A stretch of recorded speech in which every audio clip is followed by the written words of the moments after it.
Hello people, welcome back into this channel, and through this video I would like to introduce to you one of Capcut features called body effects.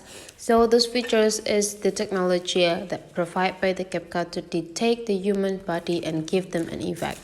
So to use that, you just need to go click new project and make sure that the video that you have is containing human body on it. And here I already have the video with the human body on it. So for the next thing we need to do is just go click into the effects sections here and go click this body effects.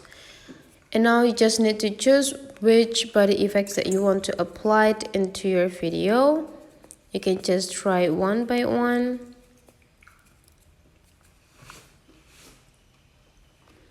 You can see that you get a blur on your video for the humans part only.